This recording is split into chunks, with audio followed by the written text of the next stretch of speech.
How you doing? Good. How you doing? I'm good. I got a sweet bacon. Oh, I just got that. I got that one that you got. Oh, is it the one I thought? Remember, I got one. Right. Oh, I don't think it's like you got lots of red stuff. I said sure. Did you? You can search. He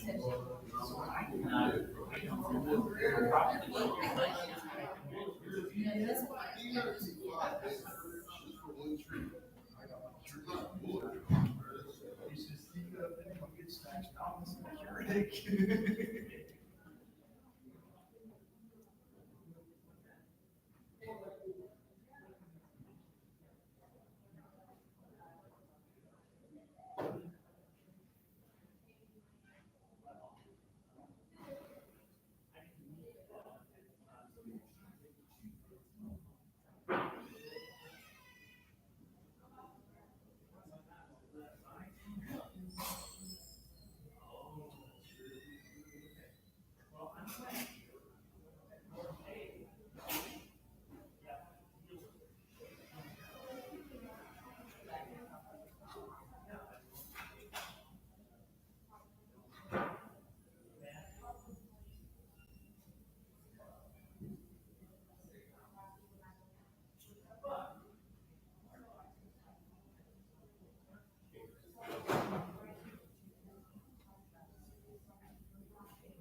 So it's like, just my feeling, no, I think how great.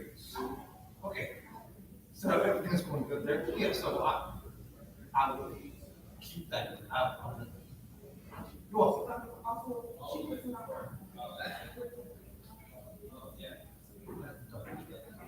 I got 2 minutes. So is everything? How you doing? Are you Good. Oh, there. No big conditions. How much? How you doing? Yes, this building's too hot. Well, yeah, speaking of that. Yes. Good, alive. We're keeping her healthy. Yes.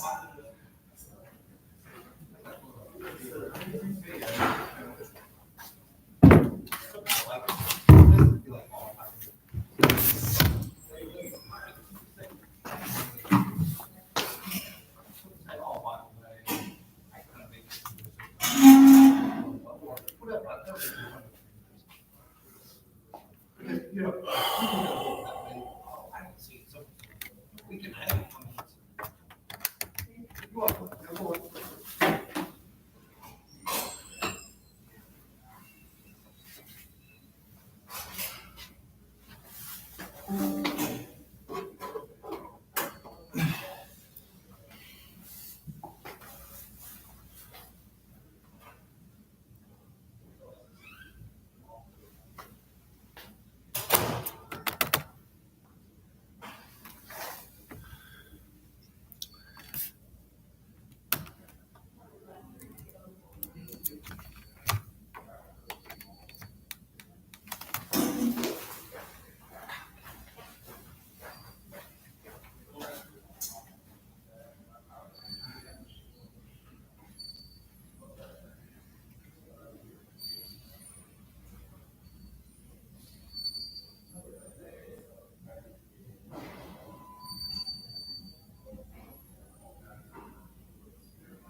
Hello. How you guys doing? I'm doing, how you doing? I'm eating breakfast at lunchtime. Well, I'm gonna go get food. Nice. Where do you go? It's Well, not time yet? it's not time yet. I'm always early, but yes, sometimes. I'm gonna come sit in class, I think. All right. What time's class? It is starting in 30 seconds. Oh, no, I gotta feed my face. I have to start bringing lunch. All right. All right, I'll see you. Yeah, have a good one. Which class is it? It's one I inherit. Huh? Pulse. Policy? It's one of the ones I need to take? I need to get enrolled. I don't know what's going on. We'll get it all done. That's my motto. I need to go over to HR. Right. They're a pain in the ass. I know, that's why I don't like going over there. It used to be HR was a lovely place to go. They made you feel. Right. Yeah. You would think that was supposed to be the de-stressor, but not anymore. So, no, I had to go over there, and then I need to get, well, then I gotta go to, admissions. Can't imagine, I can't believe I actually had to apply. Right. Right. But, yeah, I gotta go to admissions, then I gotta go to HR. I'm the 'Cause my game is weirdo. to start next month, not, well, next. Really? Well, my game was to start this term, but I dilly-dallied around and didn't get anything going. So now I need to get my head on my 4 point of contact and get stuff going, because I'm gonna get started next month. Okay. Because the sooner I get started, the sooner I get all my boxes Right. checked and. I'm the weirdo held over from the pandemic because I stream it too. I shouldn't, but that's what works, and it saves it to a cloud, and then I don't have to fight with them over attendance. They watch it, they comment. That way, because I learn better in class, but I don't want to sit in the classroom with my own students. That's true. A lot of them don't show. I don't want to sit in the classroom with my own students. That is so I mean, when they true. do show up, you know? Right. Yeah. So, yeah, I don't want them to know. I'm taking a test too. I know. They're like, oh, really? All right. Good to see you. Good to see you. I can keep my face, otherwise I'd be- I know. I'm dying too.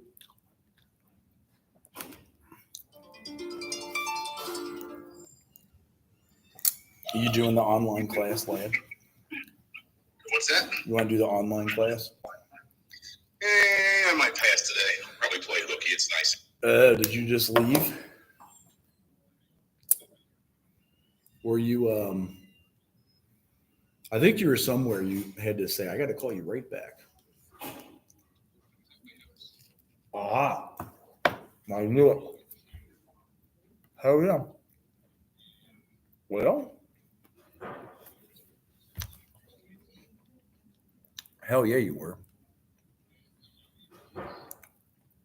No. Elliot?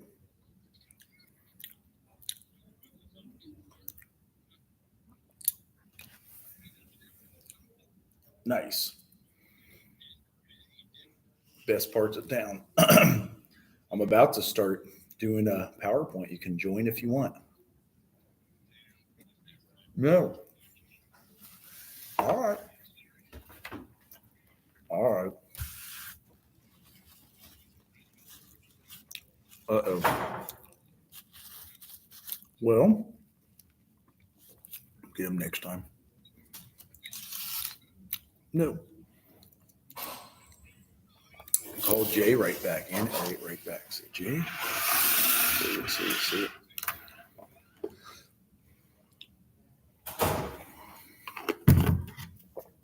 All right, everybody. Better late than never. So we've got different responses to human diversity. Immigration was the highest in America in the past few years. There's microaggressions and actual discrimination. There's long-term effects of affirmative action policies. So also comparing changes in discrimination based on race, and then evaluate relative importance of race in American society. So I'm going to flip flop these so you might be in front of your PowerPoint. But the social policy, then we've got individual development, group relations, and then the definition of a problem. Either race, education, housing, or employment. Those are like the first big ones that came up in America. There's also health, income, gender, orientation, immigration, elderly, disabilities, and then the isms. So you've got majority versus minority. Some say by 2025 we should be no longer majority Caucasian. There's a dominant and subordinate cultures, race and ethnic group, prejudice and discrimination, microaggressions, individual and institutional racism, and then structural and cultural assimilation. I know I was saying last time, the goal used to be to assimilate, which means to become similar. And more recently, the better term is to acculturate, where like we pick up some of the American culture, but then keep some of like my German Irish tradition.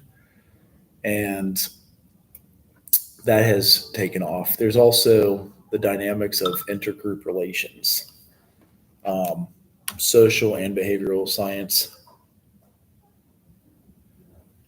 the psychological factors, and social and economic factors. There's also power and then intersectionality. So some of the things we see, there's nowadays there is only like a two-party system.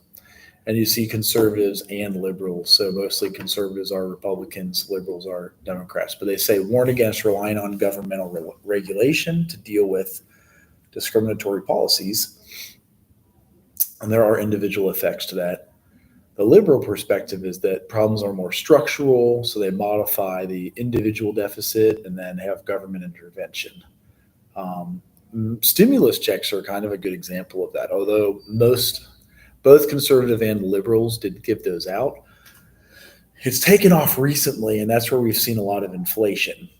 You've also got the progressive perspective, where there's role of power, restructuring of social institutions, also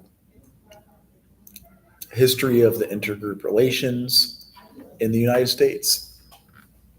You've got social workers and social welfare institutions, and the new immigration, late 19th and early 20th centuries.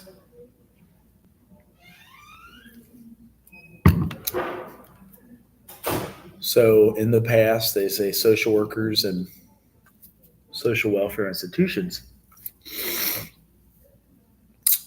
with African American population. They try to cover how there was forced immigration. A lot of folks didn't want to come here from Africa. They were forced. That started racism to begin with. There was a clear divide. And then how they served it. You've got network and charitable organization. We did Brown versus Board of Education last time and got to dig in on that.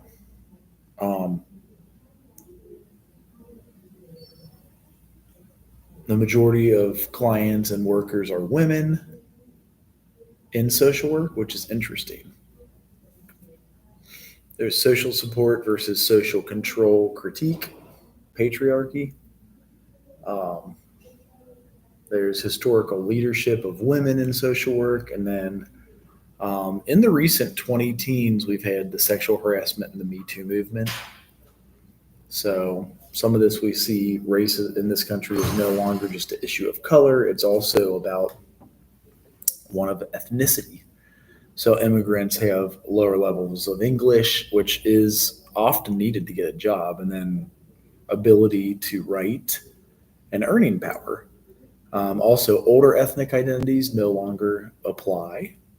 The concept of race is being challenged. Some are saying that it's kind of a made-up construct and we all share the human gene and have different levels of melanin in the skin. And there's economic competition. So in Ohio, we've noticed that there's a lot of folks that have requested that they get a Black social worker. And I knew this because I worked at Lighthouse and we gave that as an option. The one challenge being that with a Ohio population of 13% Black, we only had 4.5% of social workers were Black. So there was technically a shortage. Some of the current issues with immigration, there's Asian and Hispanic immigrants. We saw a big influx after the Immigration Act of 1965. For a while after World War II, they didn't want many immigrants. They were afraid there could be another world war. But then with the Immigration Act and diversity in the 60s, we had some anti-immigration sentiment and cost. So the education, health and social services, those were some of them. The Illegal Immigration Reform and Immigrant Responsibility Act of 96 that Clinton pushed through. That was a way to work with folks. And then there's the undocumented folks that often come up on H-2A visa, maybe to help with California and harvest season, and then it expires. But if they stay, they're no longer legal because the visa expires. So some of the current issues on affirmative action, you've got the first case in 1978 about it, then Proposition 209. Michigan kind of tried to get rid of it completely. Civil Rights Act, and then supporting evidence and critiques of it. So I'm going to go here with first the Bakke case so you guys can see a quick synopsis of that.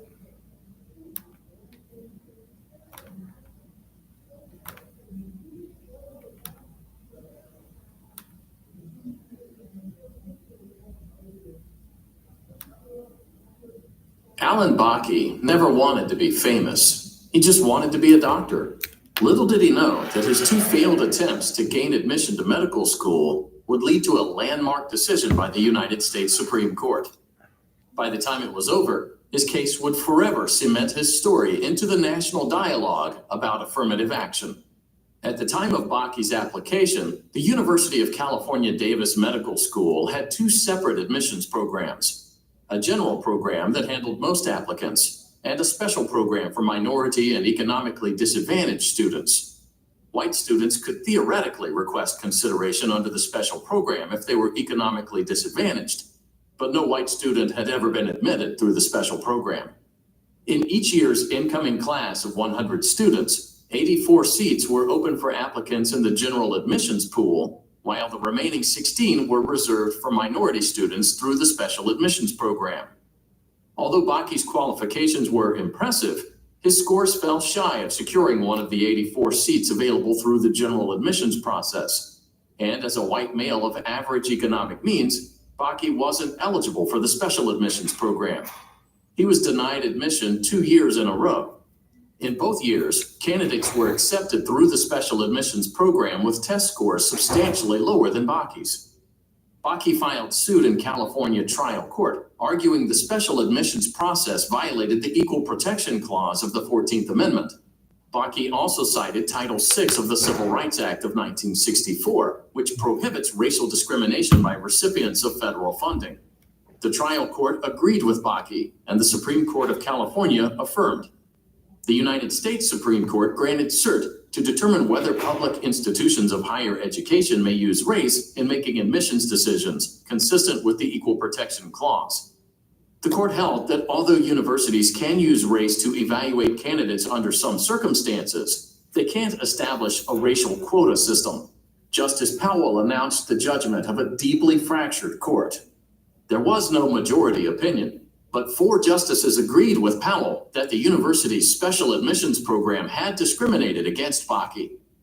Powell explained that racial classifications are inherently suspect and require application of strict scrutiny. To survive strict scrutiny, the racial classification must further a compelling state interest, and its use must be the least restrictive means available to achieve that interest. The university contended that its special admissions program served compelling interests in remedying past discrimination, facilitating health services in underserved areas, and increasing academic diversity.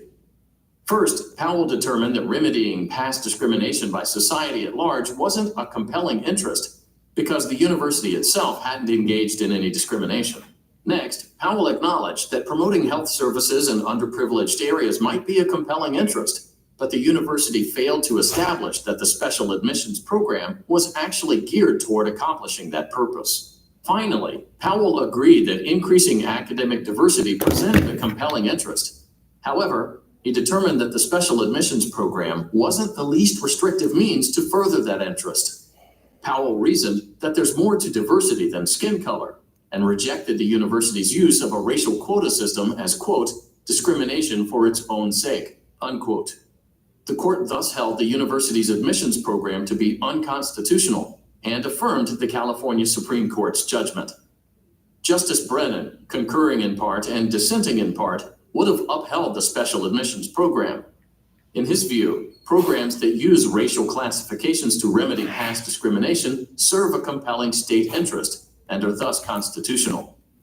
Justice Marshall also wrote separately to emphasize his view that the Equal Protection Clause permits the use of racial classifications to remedy past discrimination. Justice Blackmun's opinion expressed his belief that the judiciary was ill-equipped to judge the wisdom of admissions programs. He also noted that race must be taken into account in order to combat racism. Finally, Justice Stevens concurred in part and dissented in part. He wrote that the special admissions program violated the plain language of Title VI of the Civil Rights Act of 1964 by excluding Bakke from an institution that received federal funds.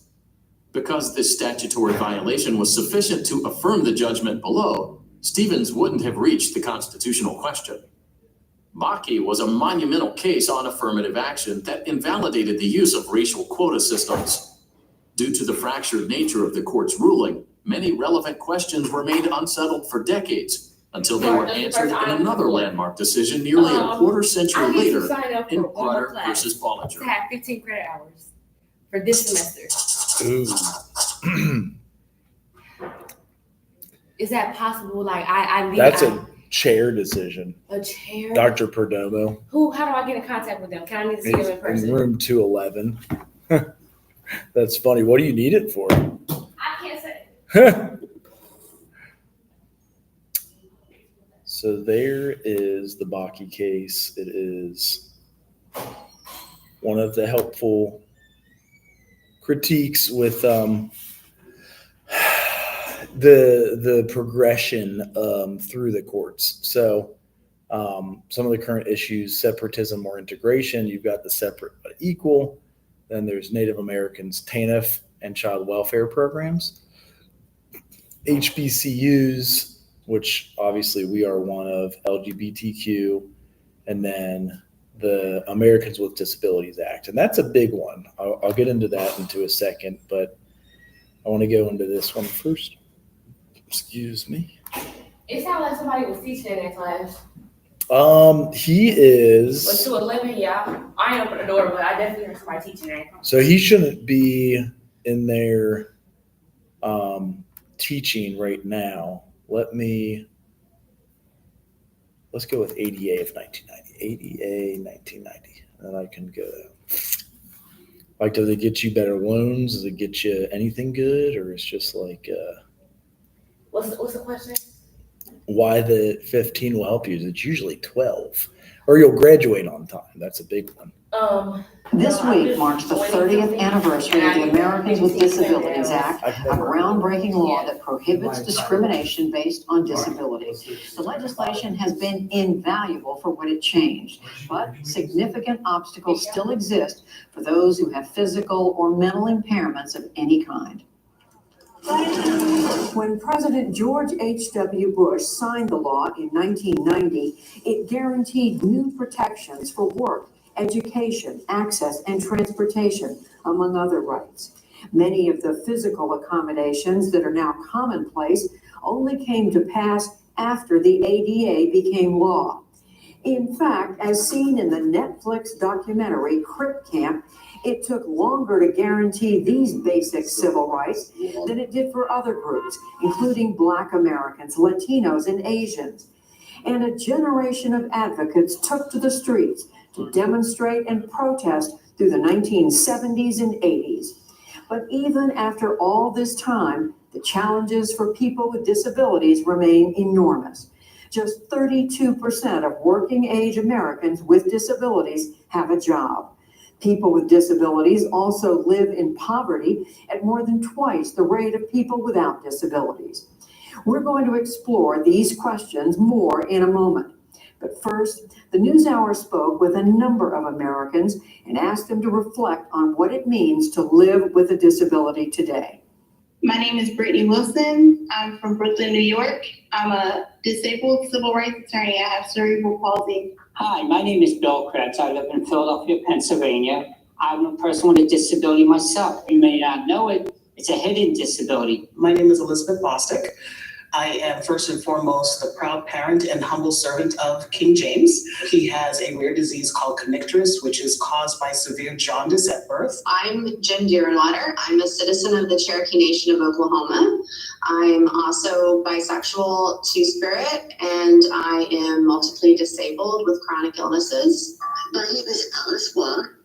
I'm a disabled activist in San Francisco. My name is Max Barrows. I am a person on the autism spectrum. I speak up for people with disabilities throughout the state. I think it's safe to say that my life wouldn't be anything that it is right now because the ADA literally gave me my rights as a disabled person. The fact that I was able to attend law school and receive accommodations and to be employed as an attorney. But I think also as a civil rights lawyer in particular, I know the limitations of the law. That's what the ADA is. At the end of the day, it's just a statute. It gave us the bare minimum, which is our rights.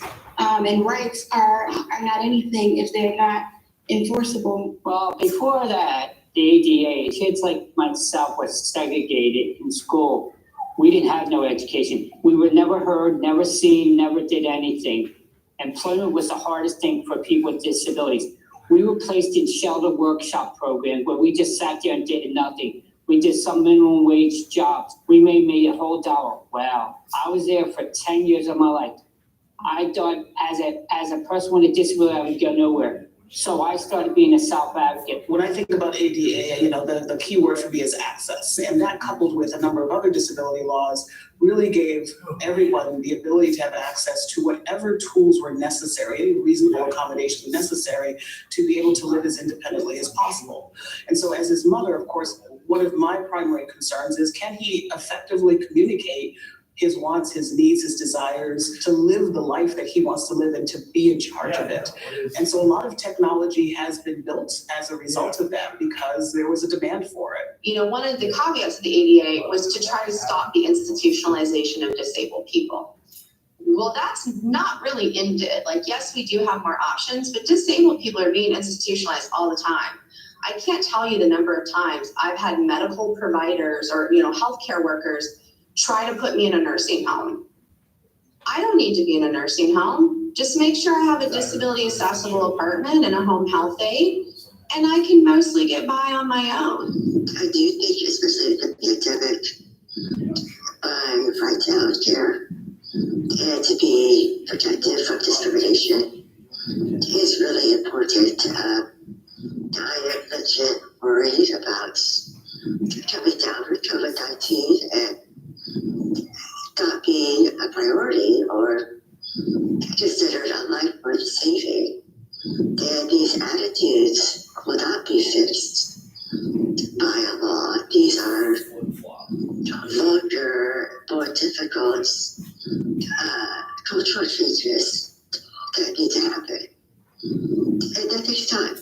We're still not seen as independent or productive people in many areas because we rarely are given the opportunity to prove ourselves. And people should let us be in the driver's seat of making decisions for ourselves. And who knows us better than we know ourselves?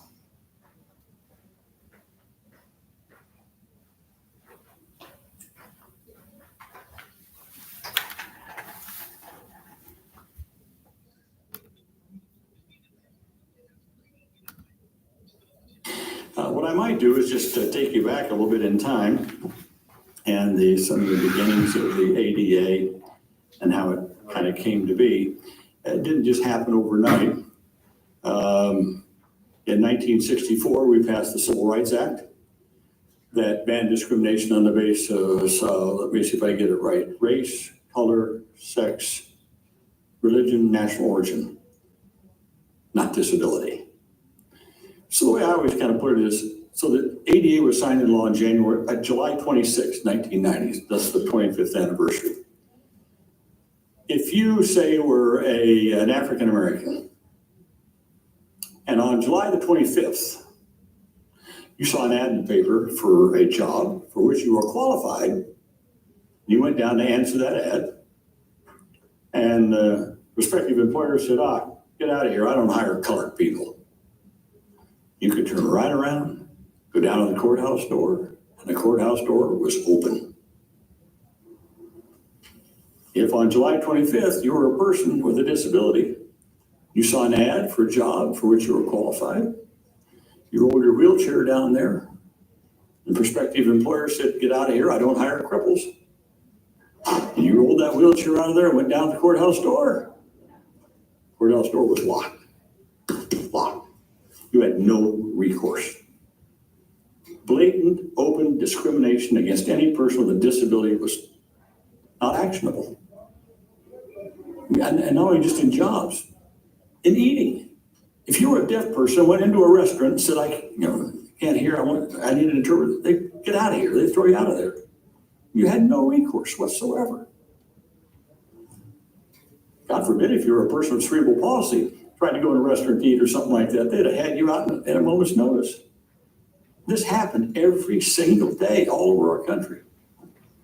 So beginning in the 1970s, when I first came to Congress, maybe a little bit, actually before that, we had the Rehab Act called the Rehabilitation Act 1973.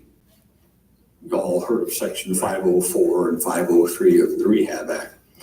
So that was even before I got to Congress.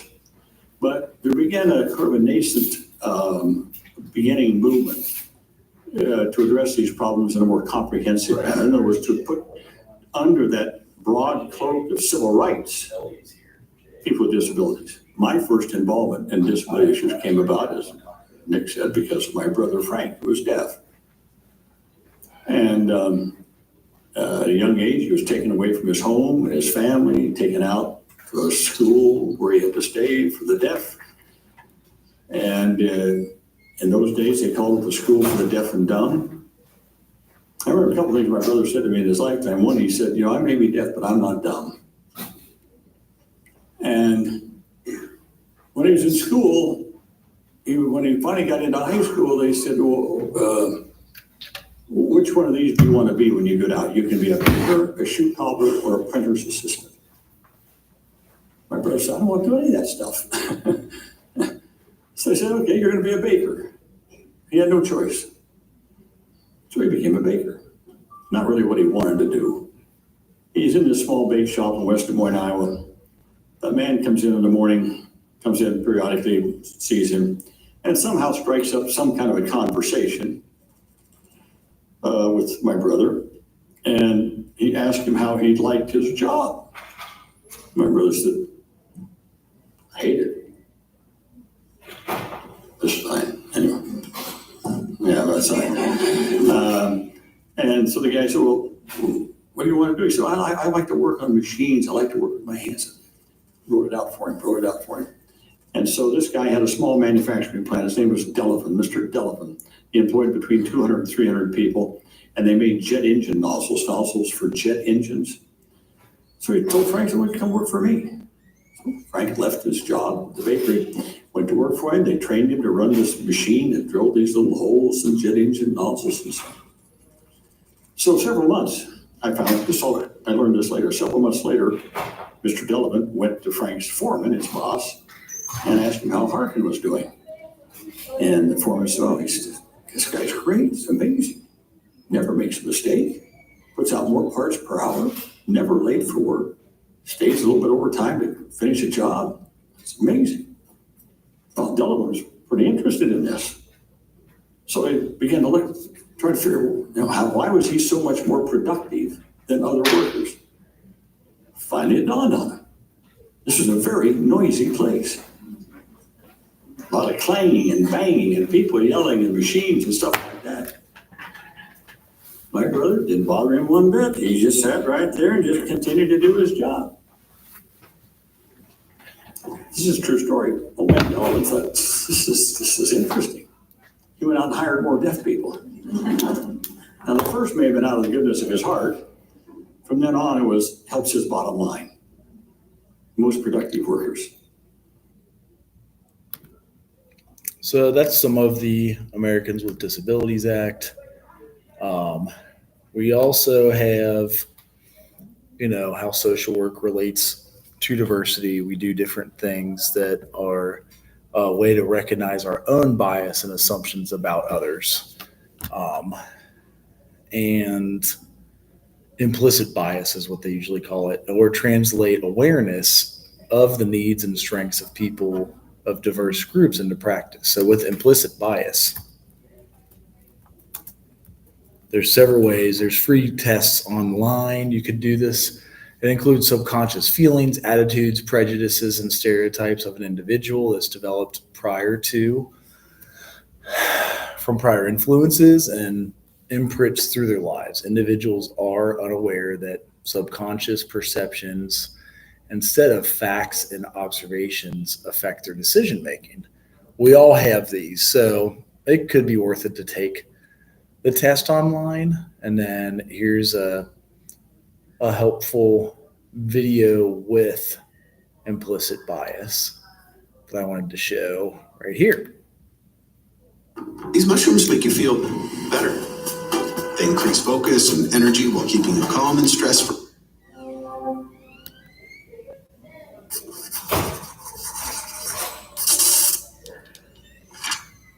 Implicit bias exists when we unconsciously hold attitudes towards others or associate stereotypes with them.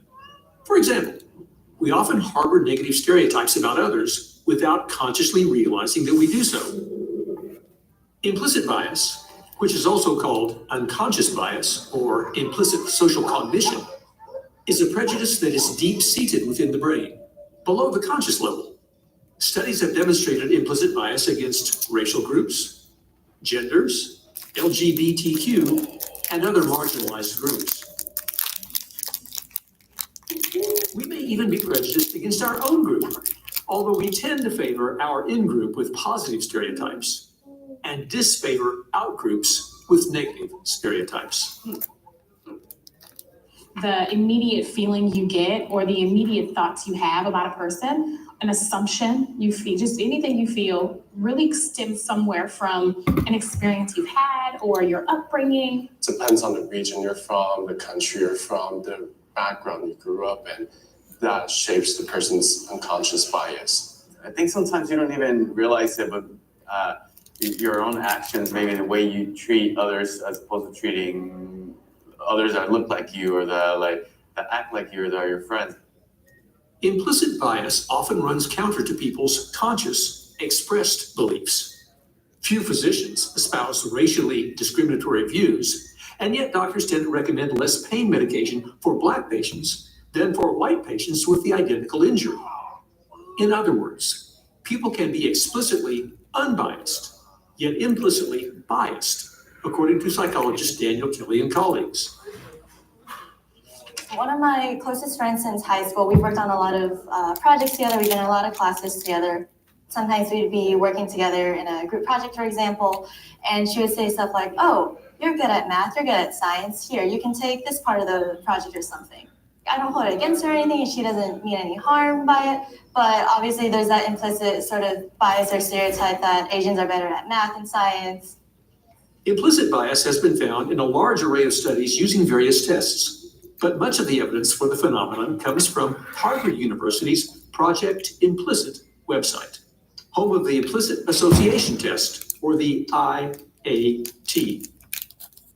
Literally millions of people have visited this site and taken various tests that ask them to respond rapidly to questions that require them to associate blacks or whites, males or females, or young or old, etc., with positive or negative words. Most of the implicit biases that I've run into are probably positive ones, things that come with being a white male and having height and having a good voice and things like that. Professor Nosek and colleagues tested more than 700,000 subjects and found that more than 70% of white subjects more easily associated white faces with positive words and black faces with negative words, concluding that this was evidence of implicit racial bias. In fact, additional evidence indicates that measures of implicit bias better predict people's conduct than measures of explicit bias. I think that if you are anyone, to be blunt, that's not a white male, you potentially feel that implicit bias. Maybe you're just looking for someone that is like you because you like you, and so you want to be around more people like you. But what's really rooted under that is that you potentially don't think that someone else is as smart or as capable, and that is coming from a place of implicit bias. Now here's some good news. Various scientists have criticized the IAT. They point out, for example, that individuals who take the test on different dates often score substantially differently.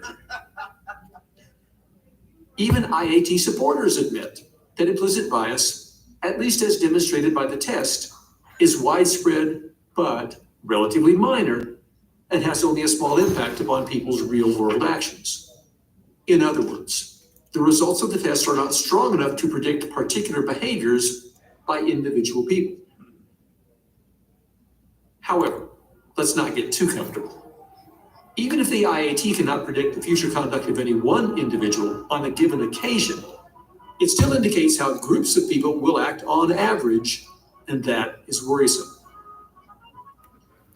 For example, few people openly advocate for discrimination in hiring, but white applicants receive 50% more responses from potential employers than do black applicants with the same resume. Likewise, college professors are substantially more likely to answer student emails if the students' names indicate that they are probably white than if the names sound like they belong to black students. And in one study, online course instructors were 94% more likely to respond to discussion posts by white male students than by other students. There are a lot of opportunities to promote people within the workplace. It doesn't happen because of different biases. People assume, a woman is of a certain age or they're married and you think, oh, she's gonna wanna have kids, so we're not gonna give her this really tough, big project. When I graduated from West Point in 2009, I went to my first organization, the first unit assignment. I was the only Latino officer in a group of about 100 other officers. Yeah, I think there was a lot of hesitation in really following my lead as a leader for the organization. I think it hindered in some way, the ability for us to build cohesive trust within our organization and really have that going into a combat environment. Because implicit bias operates at a mostly unconscious level, it is difficult for individuals to overcome. No existing training regime has proven particularly effective at debiasing implicit bias. But fortunately, some research shows that stereotypes can be unlearned and that safeguards can be put in place to minimize their impact. For example, women used to make up only a relatively small percentage of the musicians in orchestras. But when orchestras began holding blind auditions, where the applicants played behind a curtain and their genders were unknown to the judges, the percentage of women chosen to play in symphony orchestras doubled. Perhaps we can put a dent in implicit bias after all. these biases are sometimes so deep rooted within us or within our culture that we don't even realize that they are biases. We can have mutually, beneficial conversation and really benefit from learning from each other and really understand that we're all not that different. Listen, really absorb the experiences of those around you, especially those who come from backgrounds that are unlike yours. Learn something new about a person, and then that will kind of help shift that bias, because now you've actually asked that person, or now you get to know that person. There's so many opportunities to engage with others, to say, I don't want to do this again. Can you help me not do that? And people are willing to have those conversations.